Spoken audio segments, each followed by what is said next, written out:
Mantap. So hari ni dah sampai dah Long. Bismillahirrahmanirrahim. Sebelum apa-apa Long, ada sedikit bunga coklat. Nah ini untuk Along. Ya Allah, alhamdulillah. Ini baju untuk dia. Dah lah. So sebelum tu taruh, boleh nak taruh dulu? Taruh. Silakan. Ini kunci awak. Awak boleh buka juga. Ini dia. Silakan. Start dulu bagi handsome sikit.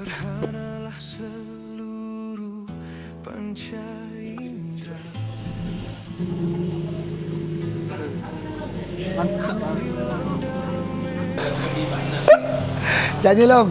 Cantik tak? Cantik Luai. Satu butang. Tak apa-apa, ajak. Kau tiada dua, bagaikan siang tiada mentari, bagai malam tiada cahaya purna. So, owner dah sampai dah. Dia datang dengan pakcik dia. Dia datang dengan Wan dia juga, Wan B. Terima kasih sebab datang hari ni. Happy sangat saya.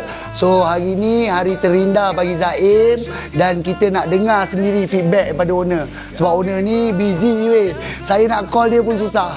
Yang paling penting, umur 23 tahun, hasil usaha sendiri, dapat beli kereta macam ni. Weh, bukan biasa-biasalah. Tanpa kerja kuat, takkan dapat hasil yang macam ni. Sebab tu korang kena belajar untuk disiplin, belajar untuk konsisten dan belajar untuk buat kerja yang baik pada semua. Oh alah-alah, duduk je. Handsome boy hari ni. Jangan lari. Dek, macam mana kereta hari ni, Dek? Okey bang, semua okey. Puas hati? Puas hati bang. Puas hati Daripada awal tengok sama bang. Sama Sama. Macam mana adik minta, abang dah penuhi, betul? So, Abang sedikit sudah abang nak tunaikan, tanya. Sebab umur adik 23 tahun. Tambah-tambah adik dapat beli kereta macam ni bukanlah mudah bagi orang umur 23 tahun ni. Tapi dengan hasil kerja kuat adik, orang mungkin nak tahu apa perniagaan ni yang Along buat sekarang, Long. Sekarang lu buat transport bang. Transport. Bagi sewa lori. Sewa lori. Lori Ada trailer. berapa unit lori tu? Ada 3 biji trailer. Dengar tu guys, 3 unit trailer umur 23 tahun.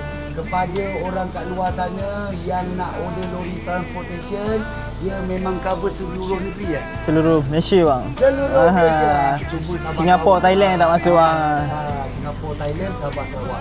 So, boleh dapat nombor kontak? Mana tahu ada orang Boleh, tanya bang. nanti nak buat transportation, nak Boleh. apa barang. Trailer berapa kaki punya, Dek? Trailer 40 kaki bang. 40 kaki. Yang nak hantar barang-barang besar ke, barang-barang oil and gas ke, yang polo-polo habis ni ke, di sekitar mana-mana ke, boleh Roger.